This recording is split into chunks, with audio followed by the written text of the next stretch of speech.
Hello mga kabayan, kumusta na po kayo? Alam ko na maraming nagtatanong kung ano daw ba itong pinagkakakitaan ko sa ngayon. Pero bago po tayo dumako dyan, magandang umaga, hapon at gabi saan man po kayo naroroon. Welcome to my channel po. Para po doon sa mga hindi pa nakapag-subscribe, like, and hit the notification button, please do so para po malaman ninyo kung ano ang meron dito sa atin.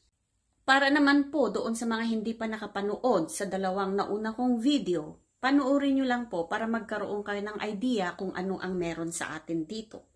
Ako nga po pala si Tina Calango Madil, nakatira dito sa Toronto, Canada. Isisingit ko na rin po dito kung paano mag-connect sa akin para doon sa mga interesadong malaman kung paano mag-umpisa ng negosyo ng walang puhunan. Sumulat po kayo sa akin para isend ko po yung link ng video para mapanood po yung free presentation. Ito po ay password protected.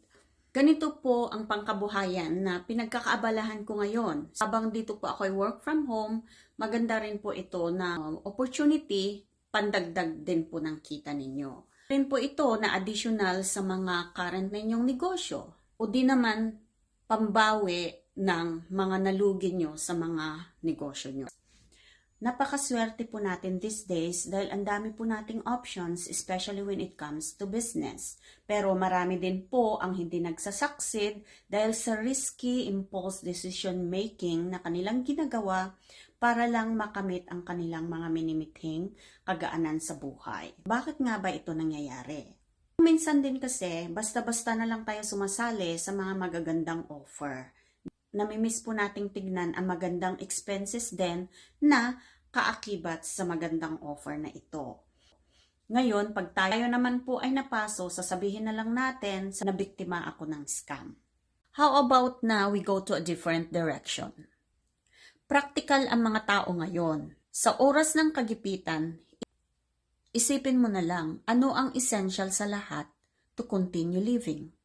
We can earn significant or supplemental income through affiliate marketing. Paano? Maraming company ang nag-o-offer ng e-commerce business. You just have to choose kung ano ang feasible and marketable na products and services nila. Ang iba kasi, kailangan mo pa ang malaking capital, inventory, registration at iba pa. Ngayon kabayan, kung gusto mo ang negosyo na walang puhunan, sundan mo lang ako at mag-usap tayo. I'm not promising you a one-day millionaire kind of business, but this can be a long-term business that will change your life. The choice is yours po. Once you decide to try, of course, di ko po kayo pababayaan. I'm always here to help and guide you through. Hanggang sa muli, please don't forget to subscribe, like, and hit the notification button para po lagi tayong updated and to be notified.